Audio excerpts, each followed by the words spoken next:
সকলকে আমার আনন্দিত জয়গুরু। আজকের আলোচ্য বিষয় হলো পরমদয়াল শ্রী শ্রী ঠাকুরের প্রার্থনা। আমরা অনেকেই আছি নিজেদের সময় মতো প্রার্থনা করি, পরমদয়াল শ্রী শ্রী ঠাকুরের দেওয়া সময় মতো প্রার্থনা করি না। কিন্তু পরমদয়াল আমাদের নির্ধারিত সময় দিয়ে দিলেন প্রার্থনার জন্য, সেই সময় মতোই আমাদের প্রার্থনা করা উচিত। প্রার্থনা নিয়ে আজ এক অদ্ভুত ঘটনা আপনাদের সবাইকেই বলবো। আচার্যদেব সমস্ত ভক্তদের সাথে কথা বলছেন, বিভিন্ন মানুষের প্রশ্নের উত্তর দিচ্ছেন, গল্পও করছেন। হঠাৎ আচার্যদেব এক মাকে বললেন, আপনি তো অনেক দিন হলো ঠাকুরের দীক্ষা নিয়েছেন। দীক্ষা নিয়ে আপনি ঠাকুরকে কিভাবে অনুভব করতে পারলেন? দীক্ষা নিয়ে আপনি কি সুফল পেয়েছেন, আর দৈনন্দিন জীবনে আপনার কি পরিবর্তন ঘটেছে সেটা একটি কাগজে লিখে রাখবেন। তখন ওই মাটি আশ্চর্য হলেন এই মনে করে যে এত দীক্ষিত মানুষ থাকতে পরম পূজ্যপাদ শ্রী শ্রী আচার্যদেব আমাকেই কেন বললেন। মাটি আশ্চর্য হওয়ার আরও একটি কারণ ছিল, কেননা উনি অনেকদিন মনে থেকেই ভাবছিল, যদি কোনো দিন আচার্যদেব আমাকে বলেন যে দীক্ষিত জীবনে কি হয়েছে সেটা লিখে রাখতে, তাহলেই আমি লিখব। এটা উনি মনে মনে সংকল্প করেছিলেন। ওই মাটি ছিল সাংসারিক কাজকর্মে নিয়ে ব্যস্ত।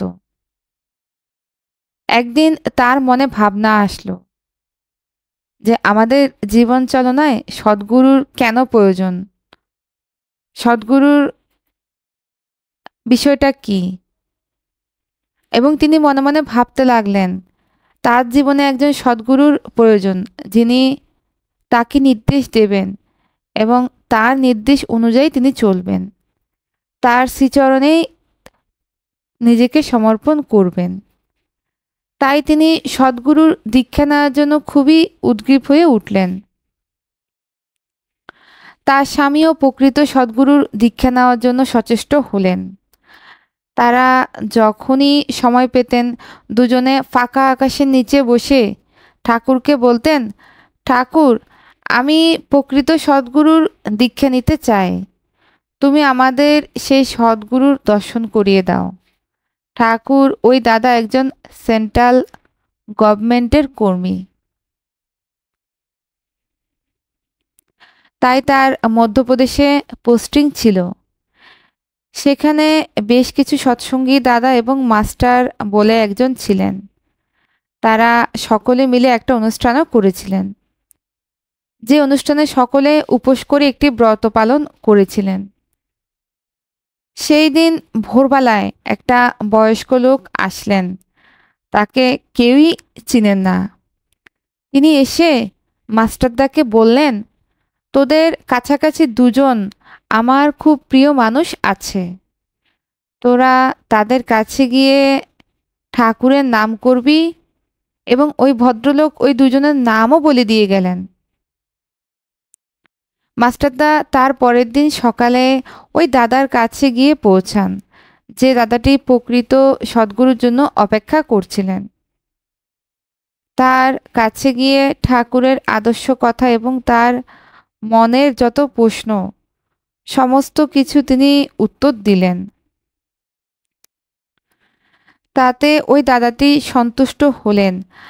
আর তখন ওখানেই একটা ঋত্বিক দাদা গেছিলেন দেওঘর থেকে, তাই মাস্টার দাদা ওই ঋত্বিক দাদার সাথে ওই দাদার যোগাযোগ করিয়ে দেন।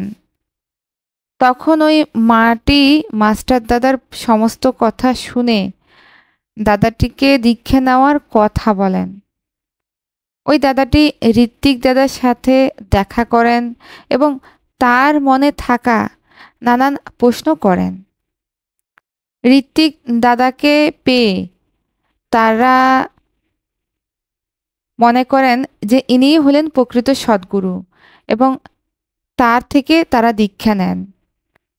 ওই মাটিও একসঙ্গে দীক্ষা পেলেন। ওই মাটির আবার মাইগ্রেনের সমস্যা ছিল, তার জন্য তিনি প্রায়ই কষ্ট পেতেন। তিনি নানান চিকিৎসাও করিয়েছিলেন, কিন্তু কোনো লাভই হয়নি। তার স্বামী ও ছেলেমেয়ে সকলে খুব চিন্তিত ছিল। তখন ছেলেমেয়েরা বলল, মা, তুমি ঠাকুর বাড়িতে গিয়ে তোমার সমস্যার কথা বলো না, দেখো ঠাকুর ঠিক করে দেবেন। তখন তিনি তাই করলেন।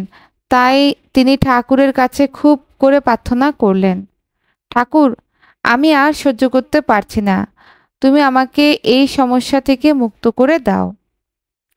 ঠাকুর তো একদিন রাত্রে যন্ত্রণায় প্রচণ্ড কষ্ট পাচ্ছেন, আর মনে মনে তিনি ঠাকুরকে এই বলেই ডাকছেন। এইভাবে ডাকতে ডাকতে কখন যেন ঘুমিয়ে পড়েছেন। তখন দেখেন ঠাকুর স্বপ্নে এসে বলছেন যে, মা, কাল সকালে তোকে কেউ একটি শুকনো ফল দিয়ে যাবে, তুই সেই ফলটিকে বেঁধে গলায় ধারণ করবি আর নাম করে যাবি, আর আমার উপর বিশ্বাস রাখবি, সব ঠিক হয়ে যাবে। তখন এই মাটি হঠাৎ ঘুম ভেঙে গেল। তিনি তারপর ঠাকুর ঘরে আধিরা করে বসে থাকলেন, কখন সকাল হবে আর কখন ফল পাবেন। যখন এরপর ঠিক 7টা বাজে, তখন দেখলেন তার পরিচিত একটি বাচ্চা এসে বলে, দিদা, তোমার মাথায় খুব যন্ত্রণা হচ্ছে, এই নাও তোমার মাথার ওষুধ। এই বলে ওই বাচ্চা মেয়েটি আমল গাছের একটি শুকনো ফল ওই মাটিকে দিয়ে চলে গেল। আর ওই মাটি ঠাকুরের স্বপ্নাদেশ মতো নির্দেশ পালন করলেন। আশ্চর্য ব্যাপার হলো, কয়দিনের মধ্যেই মাইগ্রেনের সমস্যা সম্পূর্ণ ঠিক হয়ে গেল এবং দীর্ঘদিন ধরে আর কোনো মাইগ্রেনের সমস্যা দেখা যায় না। ওই মায়েরই আরেকটি ঘটনা। তারা স্বামী স্ত্রী মিলে একদিন ব্রত করছিলেন, যাতে সারাদিন উপোস করে থাকতে হয়। সেই দিন তার পেটে হঠাৎ অসহ্য যন্ত্রণা। তখন স্বামী বলল, আমি একটা ওষুধ এনে দিচ্ছি, তুমি খেয়ে নাও। তখন ওই মাটি বললেন, আমি জানি ওষুধ খেলে হয়তো আমার পেটের ব্যথা কমে যাবে, কিন্তু আমার উপোস যে ভঙ্গ হয়ে যাবে। তাই তিনি ওষুধ খেলেনই না। তখন শুধু এক মনে ঠাকুরের নাম জপ করে যাচ্ছেন। তখন তিনি কিছুক্ষণ পর বুঝতে পারলেন, ঠাকুর বলেছেন, তুই এভাবে আমার প্রতি বিশ্বাস রাখিস, তোর সব ঠিক হয়ে যাবে। সত্যি কিছুক্ষণের মধ্যেই তা কমে গেল। ওই মায়ের জীবনে আরেকটি ঘটনা বলি। 1986 সালের ঘটনা। ওই দাদা ইনকাম ট্যাক্স ডিপার্টমেন্টে চাকরি করেন, তাই কর্মসূত্রে মধ্যপ্রদেশে থাকেন। সেখানে তারা একটি ভাড়া বাড়িতে থাকতেন তাদের ছেলে মেয়েদের পড়াশোনার কারণে। অন্য জায়গায় থাকতো যে বাড়িতে ভাড়া থাকতেন, তাদের পাশের বাড়িতে ছিল একজন মারাঠি। কিন্তু ওই বাড়িতে ওই মাটি প্রতিদিন শঙ্খ বাজিয়ে ঠাকুর পূজা করতেন, ইষ্টিবীতি নাম ধ্যান প্রার্থনা করতেন। কিন্তু একদিন ওই বাড়িওয়ালার সাথে গল্প করতে করতে কখন যে প্রার্থনার সময় পার হয়ে গেছে ওই মাটি বুঝতে পারেননি। কিন্তু দেখলেন হঠাৎ করে তার ঠাকুরঘর থেকে শঙ্খধ্বনি বেজে উঠল। তখন বাড়িওয়ালা এবং ওই মাটি খুবই অবাক হলেন।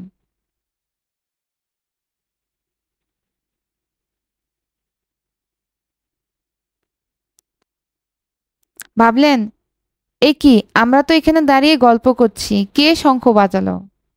তখন তারা ঠাকুর ঘরে দিয়ে দেখলেন ধূপ প্রদীপ জ্বলছে। তারা আরও অবাক হলো। ওই অবাঙালি মারাঠি মানুষটিও অবাক হয়ে দাঁড়িয়ে দেখলেন আর ভাবছেন যে এটা কিভাবে সম্ভব। ওই মাটি ঠাকুরের চরণে প্রণাম নিবেদন করলেন যে, হে পরমপিতা, তুমি যখন আসলে আমাকে একবার দেখা দিলে না? ঠাকুর, তোমার এত দয়া, তুমি যে সবসময় আমাদের সাথে আছো, আজ তা বুঝতে পারলাম। ঠাকুর তাই যখন স্বামী বাড়ি ফিরে আসলো তখন ওই মাটি সমস্ত ঘটনা তাকে জানালেন। স্বামীও শুনে খুবই আনন্দিত হলেন। তারপর তারা দুজনে ঠাকুরের কাছে নিবেদন করলেন, ঠাকুর, আর কোনোদিন যেন প্রার্থনা করতে দেরি না হয়, তুমি আশীর্বাদ করো ঠাকুর। তারপর থেকে তারা কোনোদিনও ভুল করেননি সঠিক সময় প্রার্থনা করতে। আজকের ইষ্টপ্রসঙ্গ এ পর্যন্তই। আমাদের প্রত্যেকের উচিত সঠিক সময়ে পরমদয়াল শ্রী ঠাকুরের প্রার্থনা করা। সকলকে আমার আনন্দিত জয়গুরু।